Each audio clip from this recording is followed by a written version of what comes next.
एक बार फिर अधिवक्ता प्रमोद द्विवेदी द्वारा भाजपा सरकार पर कई गंभीर आरोप लगाते हुए कहा कि इंदौर और प्रदेश के प्राचीन मंदिरों को अतिक्रमण के नाम पर हटाया जा रहा है। वहीं अतिक्रमण के नाम पर गूंज की राजनीति की जा रही है। बता दें, अधिवक्ता प्रमोद द्विवेदी द्वारा एक बार फिर भाजपा सरकार को आड़े हाथ लेते हुए कई गंभीर आरोप लगाए गए। त्रिवेदी द्वारा बताया गया कि भाजपा सरकार द्वारा लगातार ही इंदौर ही नहीं, मध्य प्रदेश में भी हिंदू धर्म से खिलवाड़ करते हुए शहर के प्राचीन मंदिरों को अतिक्रमण के नाम से हटाया जा रहा है। त्रिवेदी द्वारा बताया गया कि पूर्व में गोमटा गिरी पर प्राचीन मंदिर और गौशाला को अतिक्रमण के नाम पर भाजपा सरकार के दबाव में आकर शासन, प्रशासन और नगर निगम द्वारा तोड़ा गया। वहीं 60 फीट रोड स्थित प्राचीन भैरव बाबा का मंदिर तोड़ा गया।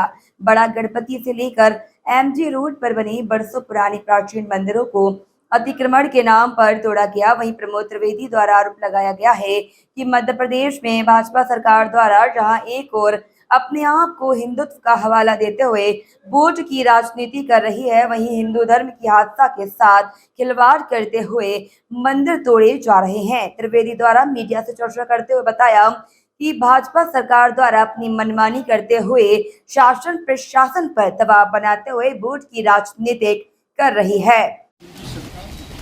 राज्य की सरकार, चाहे गुजरात की हो, मध्य प्रदेश की हो, हरियाणा की हो या अन्य राज्यों की, यहाँ तक कि उत्तर प्रदेश में भी, उसके राज्य में सैकड़ों मंदिर तोड़े गए। बनारस में 300 से अधिक मंदिर तोड़े गए। शिवलिंग 300 से अधिक सड़कों पर फेंके गए, जिसके दृश्य शंकराचार्यों ने मीडिया के सामने प्रस्तुत किए। गुजरात में 1000 से अधिक मंदिर तोड़े गए। मैं ज़्यादा दूर न जाते हुए आपको इंदौर के ही सिलसिलेवार तोड़े गए मंदिरों को बता रहा हूँ।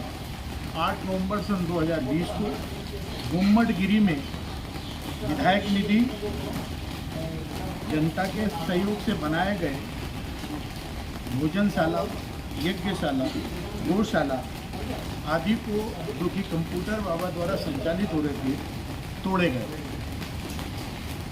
जिस कंप्यूटर बाबा को बीजेपी की सरकार ने राज्य मंत्री का दर्जा दिया था, बीजेपी की सरकार हटने से ही अचानक वो कंप्यूटर बाबा अतिक्रमणकारी हो गए।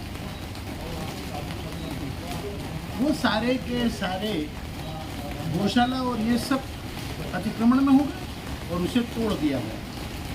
कहा गया कि यहाँ 86 एकड़ जमीन है, 100 एकड़ 100 करोड़ से अधिक की कीमत। कहाँ है भैया वो 86 एकड़ जमीन? अभी तक आपको कहाँ मिली? क्या गायब हो गई? गाय उठा ले गई?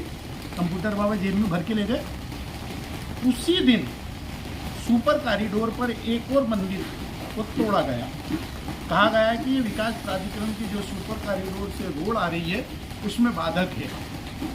उस मंदिर के आगे ही भारतीय जनता पार्टी के नेता के परिवार का बकायदे अतिक्रमण है। बीचों बीच सड़क में मकान है, कोर्ट से स्टे है। तो जब तक वो हटेगा नहीं तब तक तो मंदिर आपकी प्राथमिकता थी, मंदिर अतिक्रमण था और वो मकान उससे और आगे आए। अंबिकापुरी एक्सटेंशन में ही एक दक्षिण कालीपीठ मंदिर था, उसे भी अतिक्रमण बता करके तोड़ने की कोशिश की गई। वहाँ मैंने जब दस्तावेज दिए तो देख लिया उन्होंने कि मंदिर नहीं तोड़ सकते, तो उस मंदिर पर व्यवस्थापक बिठा दिए गए। रामनवमी को पटेल नगर में हादसा होता है, कई लोग मर जाते हैं। उसके दूसरे दिन नगर निगम अचानक मंदिर तोड़ देती है।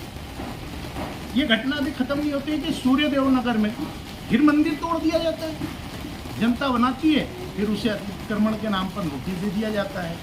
बड़े गणपति से लेकर के पूरे शहर के में 1000 से अधिक मंदिरों को हटाया गया। वहीं नंदा नगर, नेहरू नगर आदि जगहों पर सड़क के बीचों बीच में मंदिर है। सवाल ये है कि 10 दिन तक जब हम भगवान जी गणेश जी को स्थापित करते हैं तो उनके अंदर प्राण प्रतिष्ठा, जो सनातन धर्म की मूल चीज़ है, उसमें स्थापित करते हैं। किसी भी मूर्ति के अंदर प्राण प्रतिष्ठा स्थापित की जाती है। जब उसका विसर्जन किया जाता है तो पूजन किया जाता है और बाकायदे जगह से हिलाया जाता है और हाथ जोड़ करके उसे नदी में खमाया जाता है। सनातन धर्म ये है।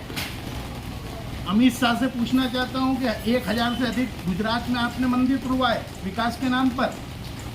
मोदी जी से पूछना चाहता हूँ कि बनारस कॉरिडोर के नाम पर 300 से अधिक शिव मंदिर तोड़े गए।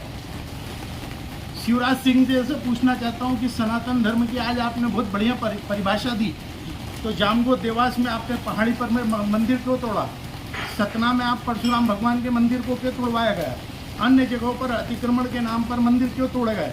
और सवाल यह है कि जब हाईकोर्ट में न्यायालय की अवमानना के 2 बार प्रकरण नगर निगम आयुक्त इंदौर पर लगते हैं, क्योंकि अंबिकापुरी एक्सटेंशन में खाटू श्याम मंदिर जी के परिसर के बाहर भारतीय जनता पार्टी के नेताओं के मकान होते हैं, वहाँ उसे क्यों नहीं मकानों को हटाया जाता है? मंदिर अतिक्रमण है, धार्मिक स्थल अतिक्रमण है, और भारतीय जनता पार्टी का झंडा सनातन धर्म की पहचान है। तब कहाँ चले जाते हैं संघ के लोग?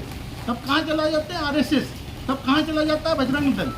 और गलती से भी अगर किसी अन्य दल की सरकार हो जाए तो वो धर्म का अपमान हो जाता है। जो सनातन धर्म पर जो भी व्यक्ति टिप्पणी कर रहे हैं, मैं उनकी भर्त्सना करता हूँ, लेकिन सबसे पहले कहना चाहता हूँ कि बाली ने अगर गलत किया तो बाली को भगवान राम ने दंड दिया, लेकिन अंगद सही था तो भगवान राम ने अपने साथ रख करके उसे दूत बना करके महान प्रतिष्ठा दी। मोदी जी, सनातन धर्म को पढ़ लेना, सनातन धर्म को अमित शाह समझ लेना। तड़ी पार लोग नहीं समझ पाते हैं, सच्चे लोग समझ पाते हैं। और शिवराज जी, 18 साल में तुम्हारे शासनकाल में कितने धार्मिक स्थल तोड़े गए, कितने साधु संतों को अपमानित किया गया, कितने साधु संत नकली पैदा किए गए। योगेन महन जैसे को राज्य मंत्री का तुमने दर्जा दिया, क्या है वो? ये सवाल आपसे मैं पूछ रहा हूँ, और बार बार एक आम नागरिक के नाते। Bureau report.